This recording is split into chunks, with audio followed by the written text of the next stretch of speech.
श्री स्वामी समर्थ। तुम्हा सर्वांचे आपल्या यूट्यूब चॅनलवरती मी अगदी मनापासून स्वागत करते।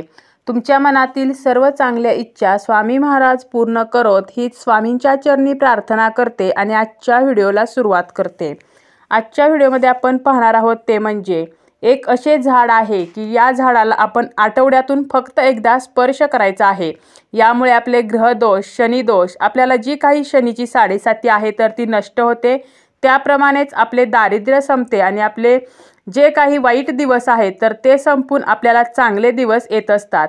आपल्या हिंदू धर्मामध्ये प्रत्येक गोष्टीला महत्त्व आहे, तसेच काही झाडांना, वृक्षांना सुद्धा हिंदू धर्मामध्ये पवित्र आणि शुभ मानले जाते आणि त्यापैकीच एक झाड जे आहे तर याला जर आपण आठवड्यातून फक्त एकदा स्पर्श केला तर आपले जे दारिद्र्य आहे तर ते संपणार आहे।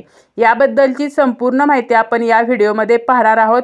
आता फक्त झाडाला स्पर्श केला म्हणजे लगेच आपले दारिद्र्य संपेल का, तर असे नाही। तुम्हाला या झाडाची पूजा सुद्धा करायची आहे, ती तुम्हाला योग्य पद्धतीने करायची आहे आणि स्पर्श केल्यानंतर तुम्हाला एक मंत्र आहे तर तो सुद्धा म्हणायचा आहे। याचीच माहिती आपण व्हिडिओमध्ये पुढे पाहणार आहोत। पण त्यापूर्वी तुम्ही जर चॅनलवरती नवीन असाल तर चॅनलला सबस्क्राइब करा आणि जर तुम्हाला हा व्हिडिओ आवडला तर व्हिडिओला लाईक करा। बघा, हे जे झाड आहे तर ते विष्णूंचे एक रूप आहे आणि जेथे विष्णू आहेत तर तेथे लक्ष्मी माता ही सुद्धा असते आणि या झाडाची पूजा केल्यामुळे आपल्याला विष्णू आणि लक्ष्मी दोघांचे सुद्धा आशीर्वाद प्राप्त होणार आहेत। आणि फक्त या दोघांचे नव्हे तर आपल्याला सर्व देवदेवतांचे आशीर्वाद जे आहेत तर ते मिळून आपल्याला अक्षय पुण्य प्राप्त होणार आहे। तसेच या झाडाला आपण प्रदक्षिणा घातल्या तर आपली सर्व प्रकारची पापे जी आहेत तर ती नष्ट होतात। तसेच आपल्या पूर्वजांचा आशीर्वाद मिळवण्यासाठी सुद्धा या झाडाची पूजा करणे हे सर्वोत्तम मानले आहे।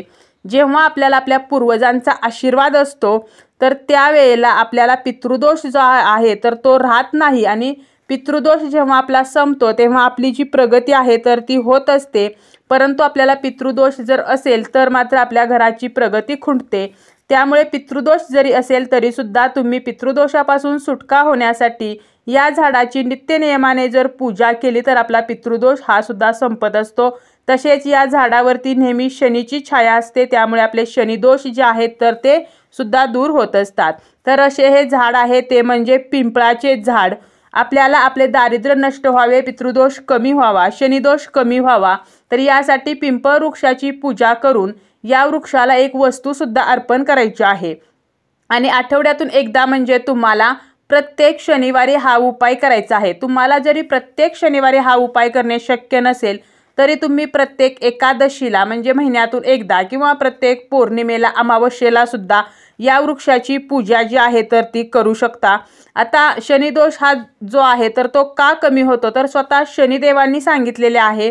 बघा, यामागे सुद्धा आख्यायिका आहे तर ही थोडक्यात आख्यायिका मी तुम्हाला सांगते की महर्षी दधीचीचा मुलगा पिप्लाद ऋषी होता आणि पिप्लादचाच अर्थ होता की पिंपळाचे पाने खाऊन जगणारा होता।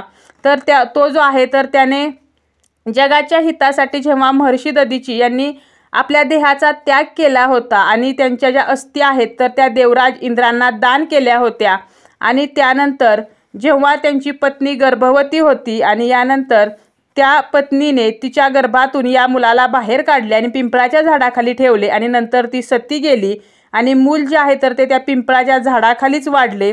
पुढे जाऊन त्या मुलाला कळाले की आपल्या पित्याचा जो काही मृत्यू झाला आहे तर त्याला शनिदोष जो आहे तर तो कारणीभूत आहे। तेव्हा त्या मुलाने कठोर तपश्चर्या प्राप्त केली आणि त्या मुलाने ब्रह्मदेवांच्या आशीर्वादाने ब्रह्मदंड प्राप्त केला आणि शनिदेवांना शिक्षा दिली आणि यानंतर शनिदेवांनी त्या पिप्लाद ऋषींची म्हणजे त्या मुलाची माफी मागितली आणि वचन दिले की जो कोणी या पिंपळ वृक्षाची पूजा करेल तर त्याला शनीचा त्रास होणार नाही।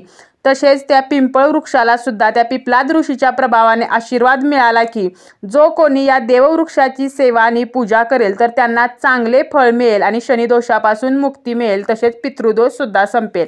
तर असे या पिंपळाचे आपल्या हिंदू धर्मामध्ये महत्त्व आहे आणि यामुळेच आपल्याला स्वतः शनिदेवांनी सांगितलेले आहे की ते शनीचा त्रास त्या व्यक्तीला देणार नाहीत की जो कोणी या पिंपळ वृक्षाची पूजा करेल। तर आपल्याला काय करायचं आहे, शनिवारी संध्याकाळच्या वेळेला हा उपाय करायचा आहे म्हणजे पिंपळाच्या झाडाखाली जायचं आहे। यानंतर तुम्हाला काय करायचं आहे तर जातानाच तुम्हाला गोड पाणी म्हणजे थोडंसं पाणी, त्यामध्ये थोडी साखर टाकायची, त्यासोबत तुम्हाला एक कणकेचा चौमुखी दिवा सुद्धा तयार करायचा आहे आणि या दिव्यामध्ये तिळाचं किंवा मोहरीचं तेल घालायचं आहे, 4 वाती घालायच्या आहेत, त्याची टोके 4 दिशांना करायची आहेत असा दिवा, आणि आपल्याला गोड पाणी घेऊन या पिंपळ वृक्षाजवळ जायचं आहे। आणि यानंतर तुम्ही हा उपाय 7:30 ते 7:30 या वेळेमध्ये करू शकता। पिंपळाच्या झाडाजवळ गेल्यानंतर सर्वप्रथम तुम्ही जो चौमुखी दिवा घेऊन गेलेला आहात तर हा दिवा प्रज्वलित करायचा। दिव्याखाली थोडेसे तांदूळ ठेवायचे आणि हा दिवा प्रज्वलित केल्यानंतर तुम्ही जे पाणी नेलेला आहे तर तो तांब्या तुम्हाला उजव्या हातामध्ये घ्यायचा आहे आणि हा जो तांब्या आहे उजव्या हातामध्ये घेऊन आपल्याला गोलाकार प्रदक्षिणा घालत हे पाणी अर्पण करायचं आहे। तुम्ही 7 किंवा 11 प्रदक्षिणा घालू शकता आणि प्रदक्षिणा घालताना ओम नमो भगवते वासुदेवाय हा मंत्र म्हणायचा आहे। पिंपळ वृक्षाला जर आपण 7 प्रदक्षिणा घातल्या तर आपले जे काही दारिद्र्य आहे, गरिबी आहे तर ती नष्ट होत असते। पिंपळाला पाणी अर्पण करून झाल्यानंतर आपल्याला खाली बसायचं आहे आणि पिंपळ वृक्षाच्या खोडाला हात लावायचा आहे आणि माता लक्ष्मी आणि विष्णू यांचे स्मरण आपल्याला करायचं आहे। त्यानंतर तुम्ही जी काही तुमची समस्या आहे तर ती समस्या सांगायची आहे आणि माता लक्ष्मीने आपल्या घरामध्ये अखंड वास करावा म्हणून प्रार्थना सुद्धा करायची आहे। त्यासोबतच तुम्ही पिंपळ वृक्षाला काही गोष्टी अर्पण करू शकता।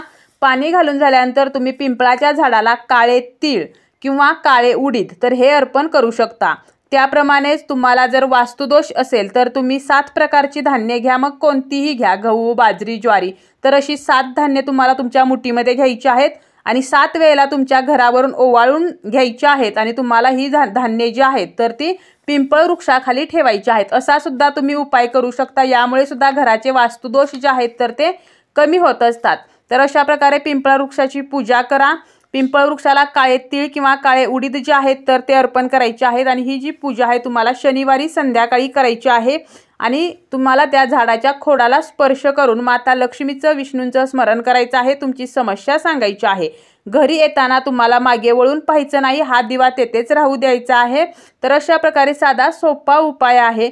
पिंपळ वृक्षाची जर आपण नित्य नेमाने जो कोणी रोज पिंपळ वृक्षाखाली दिवा लावतो तर त्याचे जे काही दारिद्र्य आहे तर ते 100% नष्ट होत असते। शनिदोष जर असेल, शनीची जर 7.5 असेल तर ही सुद्धा कायमची संपते। त्यामुळे ज्यांना शनिदोष आहे तर त्यांनी तर आवर्जून पिंपळ वृक्षाची रोज नाही जमली तरी चालेल परंतु प्रत्येक शनिवारी आठवड्यातून एकदा का होईना परंतु पूजा जी आहे तर ती करायची आहे। पिंपळ वृक्षाच्या बाबतीत एक नियम असा आहे की सूर्योदयापूर्वी म्हणजे सूर्य उगवण्याच्या अगोदर आपल्याला पिंपळाची पूजा कधीही करायची नाही असे शास्त्र सांगते। त्याप्रमाणेच आपल्याला पिंपळ वृक्षाजवळ सुद्धा सूर्योदयापूर्वी जायचं नाही, कारण या वेळेला धनाची देवी लक्ष्मी जी आहेत आणि तिची बहीण अलक्ष्मी म्हणजे दरिद्री तर हिचा निवास पिंपळ वृक्षाजवळ असतो आणि त्यामुळे आपण जर सूर्योदयापूर्वी पिंपळ वृक्षाजवळ गेलो तर आपल्या आयुष्यामध्ये अवदसा दरिद्री ही येत असते।